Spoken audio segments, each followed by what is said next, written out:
Muy bien, buenos días, buenas noches, buenas tardes. Saludo así porque en este domingo vamos a estar compartiendo esta palabra de parte de Dios con los hermanos de la espada. Gracias por la invitación, gracias por pensar en que podíamos estar charlando acerca de este domingo especial. Hoy es un domingo especial, hoy vamos a estar celebrando, ¿por qué no?, recordando y estudiando la palabra del Señor el día de Pentecostés. Hoy se celebra Pentecostés y qué bueno es poder estudiar en la palabra del Señor qué significa realmente Pentecostés. Bueno, esto es para los hermanos de la espada, también para los hermanos de Juan Lacase. Dios les bendiga, gracias por también querer escucharme. Pero bueno, eso se llama misericordia. ¿Cuántos dicen amén? Y claro, hoy es día de Pentecostés, así que bueno, una sonrisa solamente quería sacarte. Y bueno, y a los hermanos de Carmelo que domingo tras domingo me escuchan, de parte del Señor también, qué bueno es poder pensar acerca de Pentecostés. Algo que ha marcado un antes y un después en la vida de la iglesia. Algo que ha marcado un antes y un después en la vida de cualquier creyente. Así que yo te invito a que tengas paciencia, porque si algo yo no tengo es el don de enseñanza, el don de maestro. Yo no lo soy, pero voy a intentar compartir contigo algunos principios de la Biblia, de la palabra de Dios con respecto a Pentecostés. Y yo, por lo menos, cuando me puse a estudiar, nunca los había visto así y me sorprendí. Cambié algunas ópticas que tenía.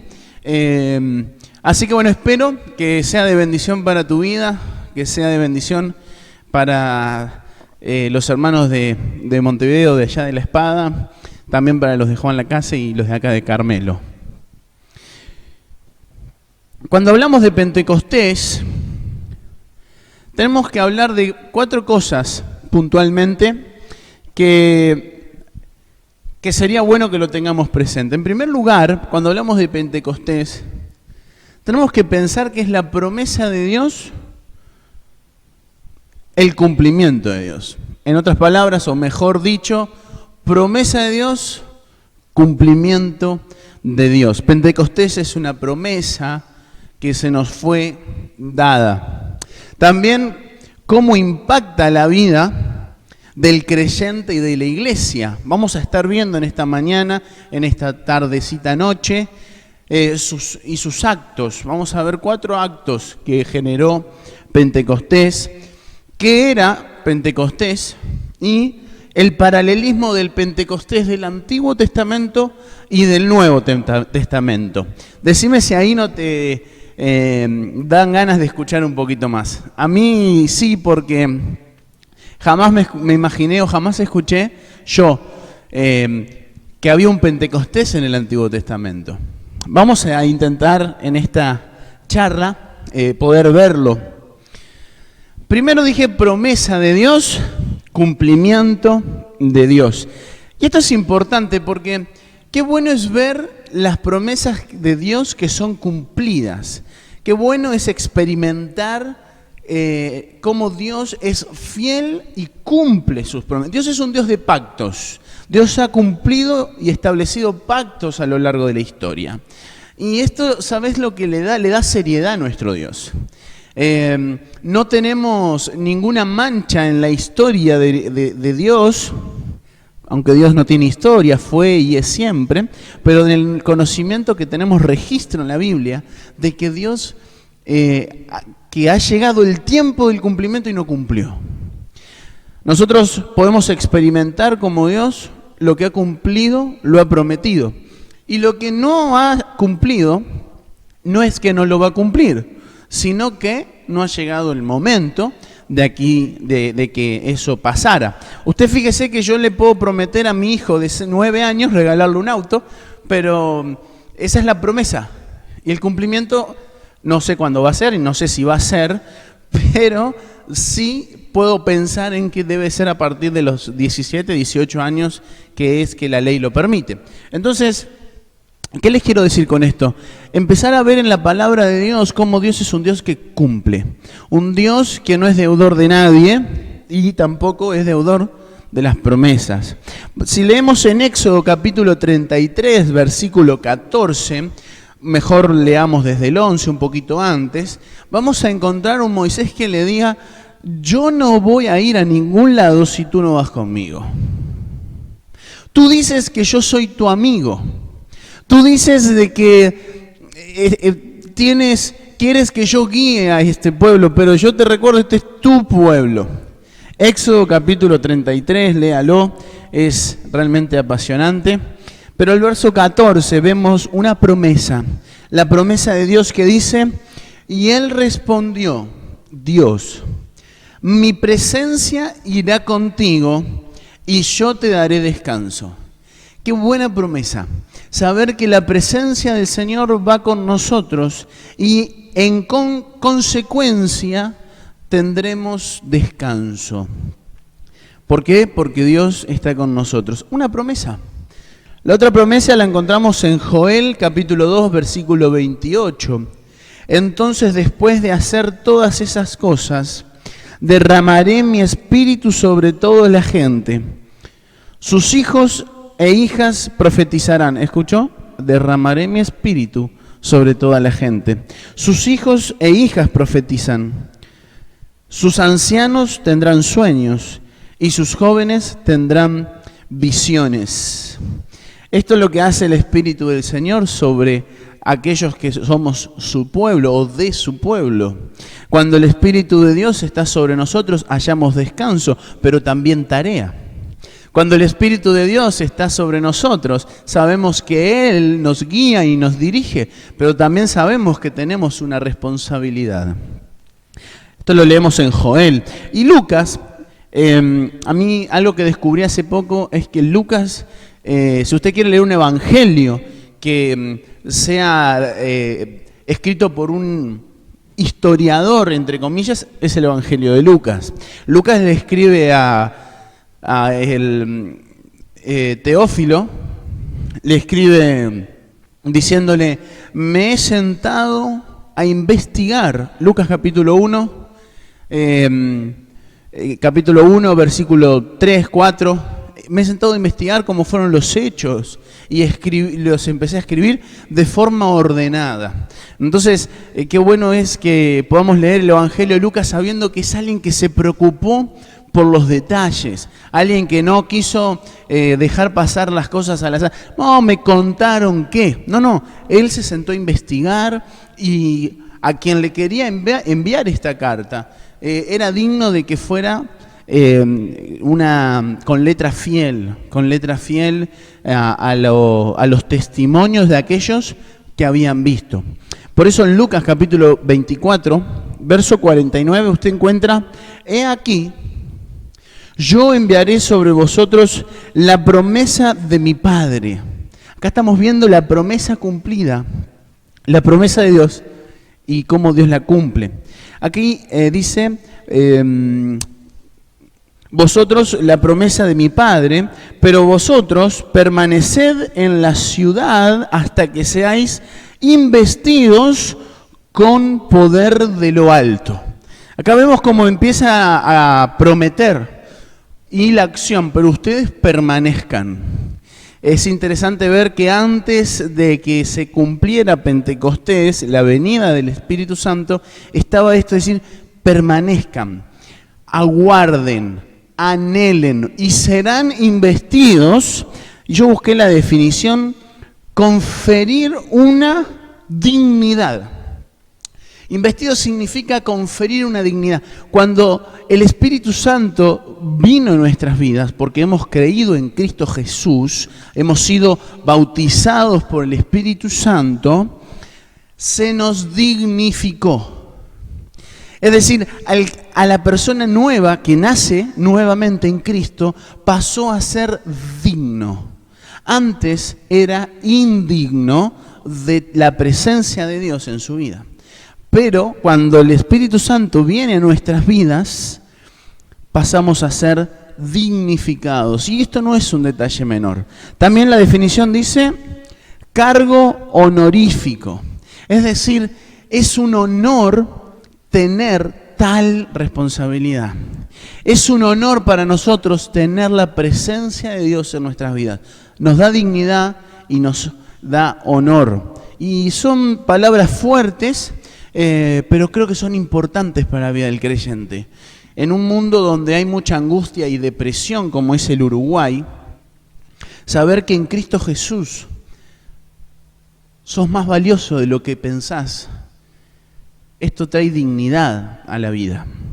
Saber que tenés un cargo de honor, esto dignifica a la persona, pero en Cristo Jesús.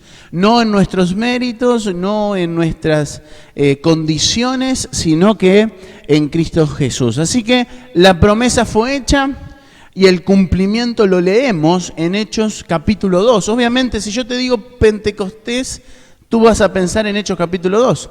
Pero tenemos un Pentecostés que vamos a hablar esta noche, esta mañana también. Es difícil tener así reuniones, pero vamos a hablar acerca del Pentecostés del Antiguo Testamento. ¿Cómo impacta en la vida del creyente y de la iglesia? Entonces yo hice 3 rimas. Son espantosas las rimas, les voy a decir la verdad, pero nos pueden ayudar a acordarnos un poquito. El cumplimiento de la promesa desnudo de naturaleza. La voy a leer de nuevo. El cumplimiento de la promesa desnudo de naturaleza. Ya lo vamos a ver. La promesa cumplida es el segundo punto. Si tiene para anotar y usted cree que yo estoy ya a nivel poético con las rimas, puede anotar. La promesa cumplida, palabra compartida. Me esforcé. Y ya no llegué a la rima, es una frase solamente. Cumplimiento de la promesa, continuidad de la tarea. Bueno, la rima sería de la tareza, pero no tiene mucho sentido. Así que vamos a ver estos 3 puntitos que nos enseña Pentecostés. Nos enseña que realmente impactó la vida del creyente. Pero vamos a leer Hechos. Yo te invito, si tenés tu Biblia, Hechos capítulo 2, versículo 1. Espero que no tenga que esperarte. ¿Ya la tenías listo? ¿Estás lista la Biblia allí? Entonces, dice así. El día de Pentecostés. Acá hay una pista, hermano. Había un día que era el día de Pentecostés. Todos los creyentes estaban, Lucas capítulo 24, quédense unidos juntos. Estaban reunidos en un mismo lugar. De repente se oyó un ruido, un estruendo desde el cielo, parecido al estruendo de un viento fuerte e impetuoso que llenó la casa donde estaban sentados. Luego, algo parecido a unas llamas o lenguas de fuego aparecieron y se posaron sobre cada uno de ellos. Y todos los presentes fueron llenos del Espíritu Santo y comenzaron a hablar en otros idiomas, conforme al Espíritu Santo les daba esa capacidad. Verso 5. En esa ocasión había judíos devotos de todas las naciones que vivían en Jerusalén.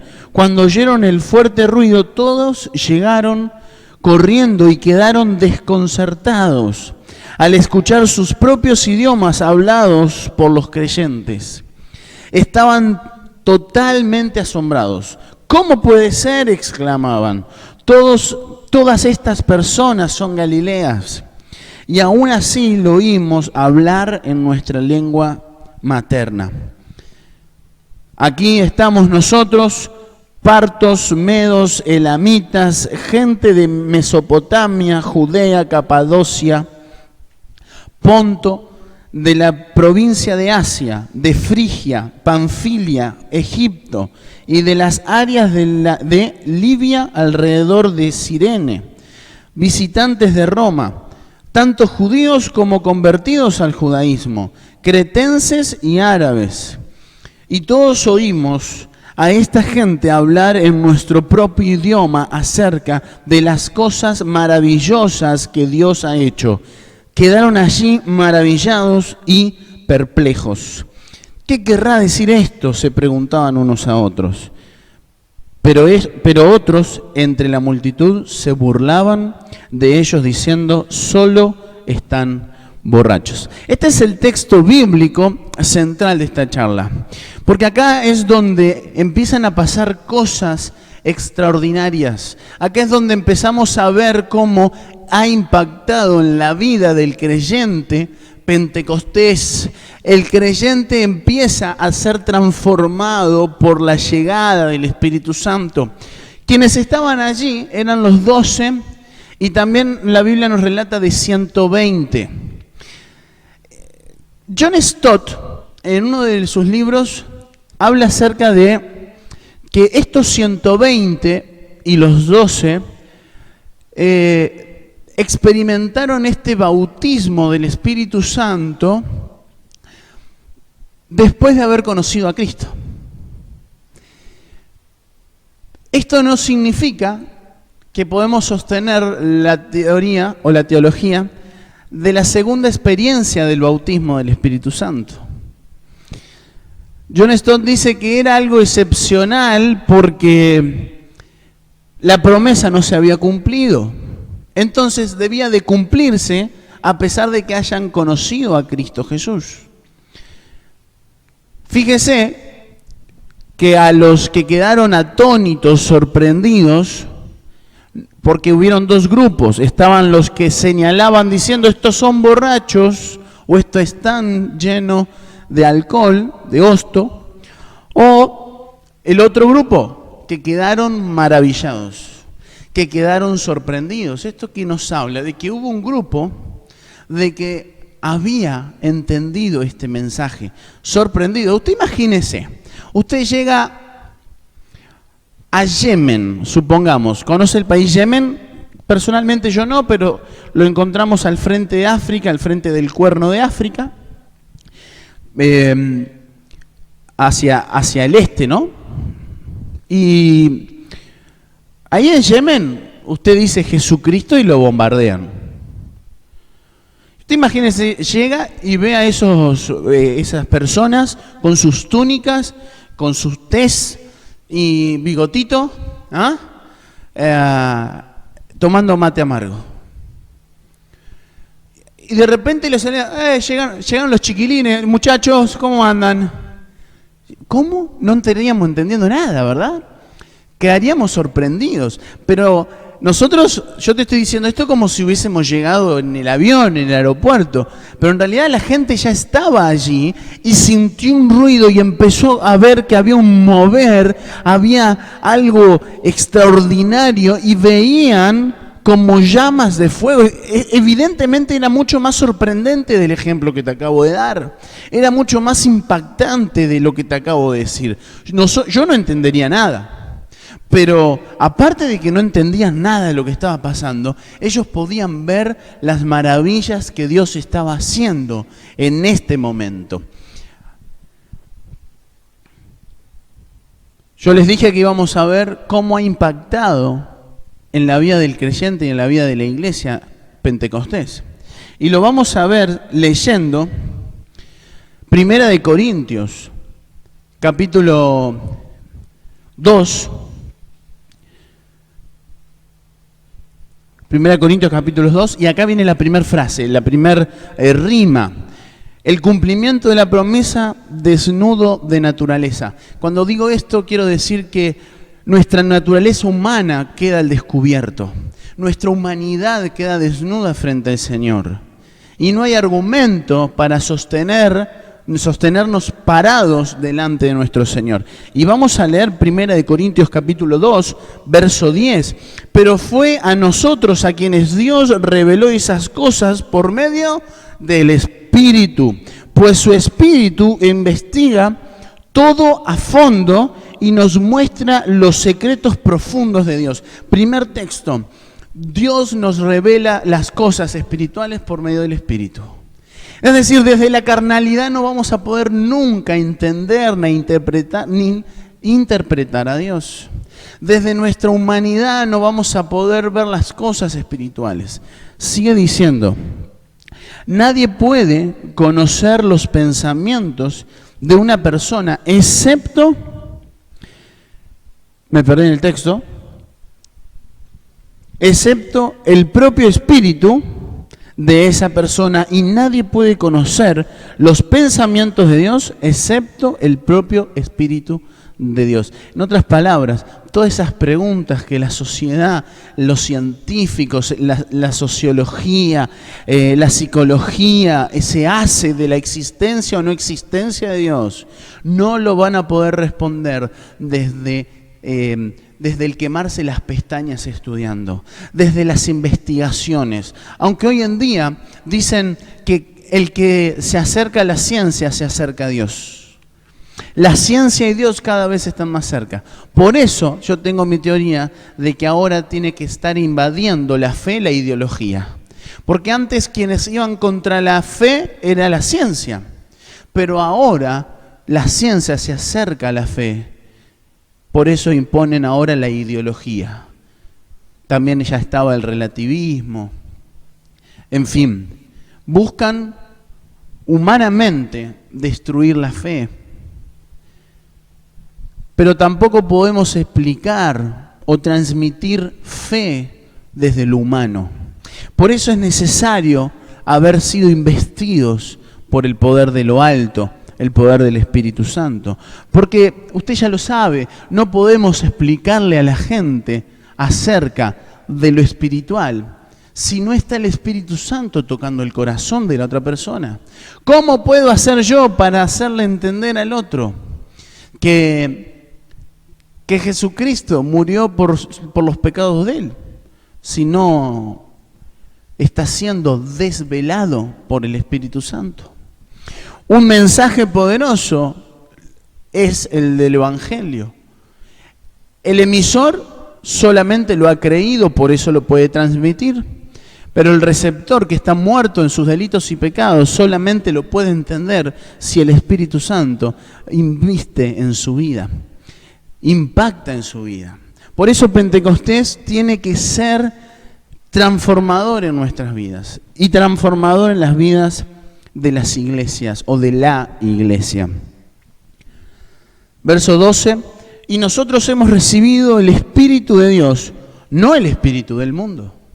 Este espíritu que hemos recibido es distinto al espíritu que hay y que existe en el mundo. De manera que podemos conocer las cosas maravillosas que Dios nos ha regalado. Efesios capítulo 1 dice que somos ricos. ¿En qué cosa? En la riqueza en Cristo Jesús, en los lugares celestiales. Hemos obtenido riquezas espirituales, pero no las podemos ver porque no estamos siendo llenos del Espíritu Santo. No podemos ver las cosas espirituales porque el Espíritu Santo ahí está arrinconado. Lo tenemos chiquito, quietito, porque cuando el Espíritu Santo crece en nuestra vida, hay llenura del Espíritu Santo en nuestra vida, empieza a haber un mover que implica guerra. Iba a decir guerra espiritual, pero sí, lo voy a decir, guerra espiritual. Se lo voy a compartir esta semana. Esta semana tuve un evento muy difícil en el colegio de mi hija. En el colegio de Malena y de Santiago van al mismo. Le envían material de estudio con las banderas y con el lobby LGBT. Y eso está metiéndose en la vida de los creyentes, en la vida de los niños, en los hijos de los creyentes. Así que yo no pude quedarme callado, así que fui y le escribí en el Facebook de la escuela, y le escribí un chorizo así de grande al señor director. El señor director nos llamó por teléfono explicando la situación, de que no era su intención. Pero evidentemente cuando uno quiere empezar a buscar la presencia de Dios, el enemigo no se va a quedar quieto. Por eso es importante que esto lo tengamos claro. El espíritu que tenemos no es de este mundo, proviene de Dios. Versículo 13. Les decimos estas cosas sin emplear palabra que provienen de la sabiduría humana. Es decir, el apóstol Pablo le dice, no estamos hablando desde el conocimiento humano. Me acuerdo que el apóstol Pablo también le dice a los corintios, me propuse hablarles con palabras no profundas, no sabias, no ser un filósofo en la fe, sino solamente me propuse predicarle de Jesucristo. En definitiva, ese es el mensaje que impacta la vida de las personas. La vida que impactó en Hechos capítulo 2, que ya vamos a volver a ese texto. Entonces, les decía, en cambio, hablamos con palabras que el Espíritu nos da, usando las palabras del Espíritu para explicar las verdades espirituales. En definitiva, nada podemos hacer fuera de Él. También podemos decir que impacta en la iglesia porque podemos predicar con certeza una teología sólida. Porque cuando vemos a Dios, conocemos el carácter de Dios, conocemos los valores de Dios, conocemos los principios de Dios, y esto nos hace que nosotros no nos desviemos de la verdad. Esto hace que nuestro mensaje sea temeroso de Dios y no sea contaminado por lo humano, ya que el espíritu del mundo no está en nosotros. Por eso como iglesia también afecta. Y hay 4 actos de Pentecostés que me gustaría compartir contigo. Primer acto fundacional de la iglesia. Cuando esto pasó, se fundó, se constituyó la iglesia de Cristo. Vamos a leer Hechos capítulo 2, versículo 41. Verso 41 de Hechos 2. Acá yo ahora voy a leerlo en la Reina Valera contemporánea. Y dice, fue así como los que recibieron su palabra fueron bautizados. Y ese día se añadieron como 3.000 personas. Yo puse acá, acto fundacional de la iglesia, los convertidos se añaden al nuevo pacto al nuevo pueblo dentro de un nuevo pacto. Es decir, estas personas son añadidas, ¿a dónde? A la iglesia, al cuerpo, a este nuevo cuerpo que está surgiendo, que está empezando a ser levantado. Un nuevo pueblo dentro de un nuevo pacto, porque Cristo ya había muerto y había resucitado. Y ya había ascendido a los cielos. Otro acto de este Pentecostés marca también que fue único en la historia. Y esto es importante, hay iglesias, a mí me tocó estar en una celebración de Pentecostés y éramos congregaciones de diferentes denominaciones y bueno, el pastor donde yo estaba en ese tiempo, una iglesia bautista haciendo una práctica, él no quiso ni estar al frente en realidad, pero otro pastor dirigió, otro predicó, otro ministró, otro echó demonios, otro soplaba el micrófono y fuego, y en realidad lo que estaban buscando era querer experimentar el mover de Pentecostés, que Pentecostés descendiera, que el Espíritu Santo descendiera en ese lugar y se armara un revuelo, un merengue, que ni les puedo contar, pero la experiencia no me la quita nadie, yo sé de qué se trata y de qué se está hablando. Ahora, Pentecostés fue único en la historia. Usted puede celebrar la Navidad todos los años, pero Cristo no va a volver a nacer. Usted puede celebrar la Pascua todos los años, pero Cristo no va a ir a la cruz nuevamente. Pentecostés fue una vez y fue para siempre. La venida del Espíritu Santo fue el cumplimiento. No hace falta que se vuelva a cumplir. Otro acto de Pentecostés único en la historia. Esto es lo que le estaba diciendo. También el acto de que este es el acto final del ministerio de Jesús. Jesús, podemos ver en el Evangelio de Marcos, se bautiza. y el Espíritu Santo desciende sobre él. La pregunta es, ¿él no tenía el Espíritu Santo?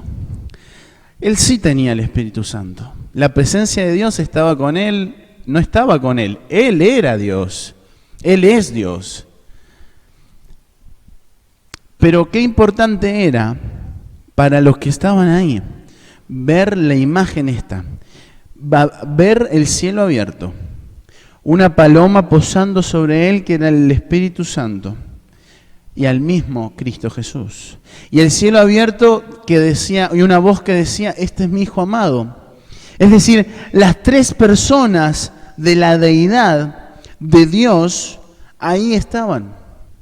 Dios estaba ahí en sus tres personas. Dios Padre diciendo, está la bendición. Diciendo, empieza tu ministerio. A eso ha sido. El Espíritu Santo confirmando presencia de Dios. Como le dijo Dios a Moisés, mi presencia irá contigo. Y Jesucristo testificando cómo nosotros debíamos hacer para seguirle y ser sus discípulos. Pero allí comenzó. Pero cuando Jesús sube al cielo, es entronizado, tiene su corona, los ángeles adorando su nombre, cantando, no como yo, pero cantando al Señor, un coro espectacular. Allí Jesús dice, ahora, que se cumpla la promesa. Y ahí mandó al Consolador, la persona del Espíritu Santo, Dios en nosotros, en quienes hemos creído. También el acto de avivamiento. ¿Usted sabía que hubo un avivamiento? Una palabra que se utiliza mucho y a veces se utiliza apresuradamente. Sería lindo estudiar los avivamientos de la iglesia, hay muchos libros de esto, pero yo puedo dar certeza de que en Hechos capítulo 2 hubo un avivamiento. En primer lugar, hubo convicción de pecado. ¿Sabe que la definición de esto es seguridad que tiene una persona de la verdad? Cristo es la verdad. Estaban convencidos, seguros de la verdad. También dice certeza de lo que piensa o siente. No tenían dudas de en quién habían creído. También encontramos, esto lo encontramos del verso 41 al 44. Hubieron muchas conversiones, 3.000 convertidos a Cristo, 3.000 bautizados. Y ahí estaban los 120 remojando gente a dos manos, porque 3.000 dividido 120, un poquito menos de 30 personas estarían por allí bautizando. Y en tercer lugar, en este avivamiento, en este acto de avivamiento en la iglesia, hubo temor de Dios. Vamos a leer verso 42. Bueno, leemos del 41, ya que estamos y tenemos tiempo. Es domingo, hermano. Fue así como los que recibieron su palabra fueron bautizados y ese día se añadieron como 3.000 personas. Ya lo habíamos leído, las cuales se mantenían fieles a las enseñanzas de los apóstoles y en el mutuo compañerismo, en el partimiento del pan y en las oraciones. Al ver las muchas maravillas, señales que los apóstoles hacían, todos se llenaban de temor y todos los que habían creído se mantenían unidos y lo compartían todo. Ya empezaban a ver fruto del Espíritu Santo en su vida. Empezaban a amar, a compartir, seguramente a perdonar, porque siempre tenemos un peso histórico en nuestra vida, un prontuario, y tal vez tuvieron que perdonar. El fruto del Espíritu empezaba a brotar en Pentecostés. Un avivamiento. ¿Hubo avivamiento en la iglesia? Amén. ¿Cuántos dicen amén? Hubo avivamiento en la iglesia y en Hechos capítulo 2 lo vemos. Y la importancia de este paso del bautismo para tomar acción en lo ministerial. Ahí vemos cómo dar este paso de decir, yo he creído en Cristo y estoy dispuesto a que todos vean en quién he creído, es importante para tomar ministerios y tareas en la congregación. Muy bien, vamos a la segunda, la promesa cumplida, palabra compartida. Este punto es rápido porque ya lo leímos en Hechos. Fíjese que apenas llegó el Espíritu Santo en la vida de los discípulos, en la vida de los 120, de los apóstoles, en la vida de Juan el Bautista. Y lo único que se pusieron a hacer fue en hablar en los idiomas de las otras personas que podían escuchar el mensaje de Jesucristo. Por eso digo, a promesa cumplida, palabra compartida. Ellos no se pusieron a adorar al Señor, a cantar salmos, no se pusieron a compartir la cena del Señor, aunque leímos que lo hicieron, pero al principio, Hechos 2, del 1 al 13, vemos el relato de que se pusieron a evangelizar. Si la persona del Espíritu Santo está en tu vida, es tiempo de poder predicar la palabra. Predica la palabra en el ámbito donde te muevas. No siempre es fácil. El viernes tuve un encuentro con el director de la escuela. Yo te estuve contando algo. Y la propuesta antes del viernes fue ir y compartirle mi fe. Vamos a ir a hablar de otros temas, pero hay que llevarlos a la cruz de Cristo. Yo no sé si se va a maravillar. Yo no sé si el Espíritu Santo los va a desvelar, si está dentro de sus planos o no. Pero los convertidos, o los discípulos, mejor dicho, cuando este viento, este estruendo llegó y el poder de lo alto descendió sobre ellos, lo primero que hicieron fue predicar la palabra. ¿Cómo estamos de tiempo? Estamos ya avanzados. Predicaron la palabra. Juan el Bautista estaba en el vientre de su madre, en la misericordia de Dios, en los planes de Dios, y ya estaba lleno del Espíritu Santo. Vamos a leerlo, porque es muy interesante. Lucas capítulo 1, versículo 15 y 16. Por favor, búsquelo. Dice así, pues ante Dios será un hombre muy importante.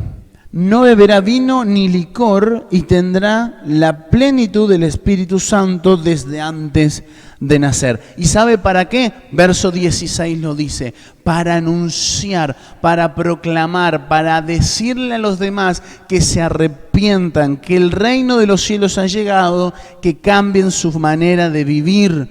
Romanos 12:2, cambien su manera de vivir, cambien su manera de pensar para que cambie su manera de vivir. Crean en Cristo, su vida será transformada, porque acá dice que los padres se reconciliarán con sus hijos. Es decir, el Señor viene a construir, a sanar, a restablecer. Esto es lo que viene el Señor a hacer en nuestras vidas. Vamos a leer el verso 16. Él hará que muchos de los hijos de Israel se vuelvan al Señor su Dios. Y lo precederá con el Espíritu y el poder de Elías para hacer que los padres se reconcilien con sus hijos y para llevar a los desobedientes a obtener la sabiduría de los justos. Es decir, había un objetivo, pero no lo podía hacer sin la presencia del Espíritu de Dios. Y por último, cumplimiento de la promesa, continuidad de la tarea. Esta parte es interesante ver cómo Cristo, si viéramos un edificio, usted sabe que la iglesia está como ejemplificada como un cuerpo, pero también como una construcción, un edificio. Entonces, si usted va a construir, sabe que abajo de todo, lo primero que hay que hacer es un movimiento de tierra. Esto se llama limpiar el terreno, ¿no? Esto es correr las hojas, excavar, sacar la tierra, sacar lo que no sirve, y en ese lugar poner los cimientos. Usted sabe quién es el cimiento. El cimiento es Cristo. Pero también sabe quién es la cabeza de la iglesia. La cabeza de la iglesia es Cristo. Acá está claro, es claro ver cómo el principio es Cristo y el final es Cristo. Acá está claro ver que desde un comienzo los planes divinos fueron Cristo y en los finales siempre es Cristo. Por Él existen todas las cosas y también subsisten todas las cosas. Por Él y en Él. Primera de Corintios capítulo 3, verso 11, pues nadie puede poner otro fundamento en el que ya está puesto, el cual es Jesucristo. Y Efesios 2, 20, edificado sobre el fundamento de los apóstoles y profetas, pero como no era Cristo el fundamento, siendo Cristo Jesús mismo la piedra angular. Es interesante entender esto, el fundamento es los cimientos, pero la piedra angular es esa piedra que guía, conduce. Es decir, si está dentro de esa piedra va a permanecer de pie. Si está fuera de esa piedra va a caer. La piedra angular es la que dice los parámetros. Dice que es acá que hay que levantar, no es más allá. Es hasta acá. Hasta acá está Cristo.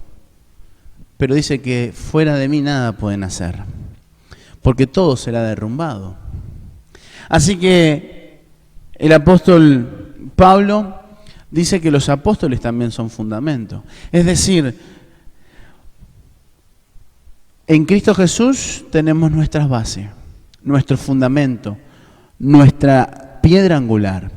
Pero no se olvide que Pablo le dice a Timoteo, enseña lo que se te le fue enseñado. Sé imitador de mí como yo de Cristo. Es decir, evidentemente nuestra enseñanza está fundamentada en la enseñanza, en la doctrina apostólica. Por eso el apóstol dice que ellos son cimientos, porque a partir de ellos han levantado muchas iglesias. Pero la piedra angular es Jesucristo. La guía de ellos es Jesucristo. Ahora, yo te hablé de que estaba Pentecostés en el Antiguo Testamento. Y vamos a ver qué es Pentecostés. Capaz que vos decís, ¿por qué no empezaste por ahí? Bueno, yo no quise empezar por ahí porque esto es como más información, es como decir, mira qué interesante, yo no lo sabía pero no me acordaba. Pentecostés significa 50 días después. Pentateuco viene de 5, Pentecostés viene de 50 días. Esto fue y es una celebración hebrea. Por eso yo te dije que Pentecostés ya estaba en el Antiguo Testamento. Nosotros lo vamos a encontrar en Levíticos capítulo 23, verso 16. Dice, cuenta hasta el día después del séptimo día de descanso. El día de reposo, cuenta después de eso. Estos son 50 días después. Entonces presentarás al Señor una ofrenda de grano nuevo. En el Antiguo Testamento, estos 50 días eran 50 días después de la liberación del pueblo de Israel de Egipto. Habían que contar 50 días, en realidad eran 7 semanas, y usted sabe que 7 por 7 es 49, pero también se contaba un día después del día de reposo, porque no se podía hacer la fiesta en el día de reposo, tenía que ser un día después, así que 49 más 1 me da 50, y ahí está el Pentecostés, los 50 días después. Pero ¿qué pasó en el Antiguo Testamento? ¿Qué se celebraba? Esta celebración se llamó de diferentes formas. Fiesta de las semanas, como te dije, fiesta de la siega y fiesta de las primicias. Diferentes nombres para una misma fiesta. ¿Y por qué lo hacían? La cosecha de los campos era el momento donde se recogía el fruto y era un motivo para celebrar, evidentemente. Pero fíjese la coincidencia, el paralelismo entre Pentecostés del Antiguo Testamento y Pentecostés del Nuevo Testamento. La cosecha de los campos, leímos en Hechos que se convirtieron 3.000 personas. La gran cosecha de las almas. Hay una coincidencia que celebraba el pueblo de Israel y lo que celebró Pentecostés en Hechos capítulo 2. También celebraban por el éxodo y la liberación de la esclavitud. La morada del Espíritu Santo en nuestra vida es motivo de celebrar la liberación de nuestra esclavitud espiritual. Así que una coincidencia más. No está nada librado al azar para Dios. También se consideraba el aniversario de entrega de la ley. Es decir, cuando ellos salen del pueblo de Israel, 50 días después Moisés les trae la ley. Aquí se constituye la iglesia en el Nuevo Testamento. Déjeme decirle que en el Antiguo Testamento, cuando llegaba Moisés con la ley, era lo que estaba faltando para darle el contenido, la formación del pueblo. Es decir, el pueblo necesitaba tener sacerdotes, profetas. Cualquier pueblo tenía que tener Dios o dioses en aquel tiempo a quien adorar, un templo, y hasta reyes, y se iba conformando un pueblo, una ley. Pero este pueblo se estaba formando. Este pueblo venía recién sacado del horno y venían contaminados con las costumbres de Egipto. Así que Dios en el día 50 le da una ley, le entrega unas tablas donde en el Nuevo Testamento, 50 días después de ¿qué? De la muerte de Cristo, de la resurrección, 50 días después viene el Espíritu Santo, Pentecostés, y se cumple Jeremías 31:33. Dice, aquí se constituye la iglesia, un nuevo pueblo dentro de un nuevo pacto, y se nos entrega las leyes, ya no grabadas en tablas de piedra, sino grabadas en nuestros corazones. Jeremías 31:33, el cumplimiento de la promesa del Espíritu Santo en nuestras vidas. Esto ha marcado un antes y un después en las vidas de los creyentes, de la vida del nuevo pueblo. Se ha constituido pueblo, hemos recibido ley, hemos recibido guía. No se olvide que la ley no era para salvar, la ley era para guiar. El Espíritu Santo es el que nos guía. No se olvide que el pueblo de Israel tuvo que sacrificar los corderos y pintar los lindenes con la sangre para que el ángel de la muerte que iba a pasar a buscar los primogénitos, fuera cual fuera. No se olvide usted que si había un hebreo que no pintara ese lindel, lo mismo iba a sufrir la pérdida del primogénito. Así que lo que salvara no era que seas hebreo, era que tuvieras la sangre. Y esto es este acto que iba a pasar a futuro con la sangre de Cristo Jesús. Entonces, cuando el pueblo de Israel pasa esto, no se olvide que esta fue la última plaga. 2 días después, el pueblo de Israel es cuando empieza el éxodo. Y 49 días después es cuando Moisés desciende del monte con las tablas y constituye un pueblo. Y Dios forma un pueblo. Y Dios dice, ustedes son mi pueblo escogido.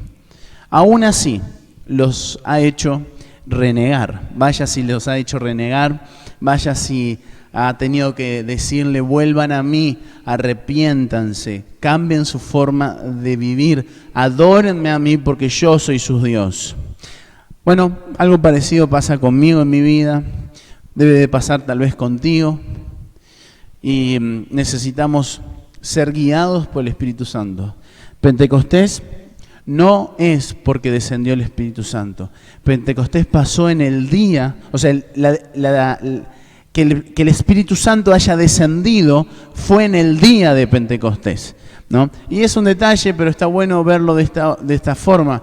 Pentecostés lo celebramos porque marcó un antes y un después en la historia de nuestras vidas. Pentecostés lo celebramos y lo recordamos porque es el cumplimiento de la promesa, es el que nos guía, es el que nos ayuda a continuar la tarea. Pentecostés, mejor dicho, el Espíritu Santo, es el que nos dota de dones y nos hace producir frutos para que la tarea continúe. No se olvide, ¿quién edifica la iglesia? Bueno, nosotros somos quienes edificamos la iglesia, pero somos edificadores en función a la dotación del Espíritu Santo. No podríamos hacerlo sin Él. Por eso Cristo es el cimiento, el Espíritu Santo es la continuidad del ministerio, del trabajo, de lo que somos nosotros, embajadores, representantes del cielo en la tierra, pero nosotros estamos acá y necesitamos llenarnos de Él para que este edificio espiritual que es la iglesia siga creciendo, siga avanzando. Vamos a orar, vamos a darle gracias a Dios por dignarse de enviar su presencia a nuestras vidas. Vamos a dar gracias a Dios porque hoy tenemos un desafío y que es que la presencia del Espíritu Santo llene nuestras vidas. Si ya fuiste bautizado por el Espíritu Santo porque creíste en Cristo Jesús, ahora es tiempo de alimentar esa comunión, es tiempo de buscar presencia de Dios, es tiempo de adorar al Señor y yo te invito a que no te duermas en esto, porque no podemos hacer si no es por Él y lo que hagamos es para Él. Oramos. Padre, gracias por este tiempo, gracias por tu palabra, gracias porque podemos experimentar que eres un Dios que cumple las promesas que hace. Gracias, Señor, porque en ti tenemos todo lo que necesitamos. Señor, bendice nuestras vidas. En el nombre de Jesús oramos. Amén.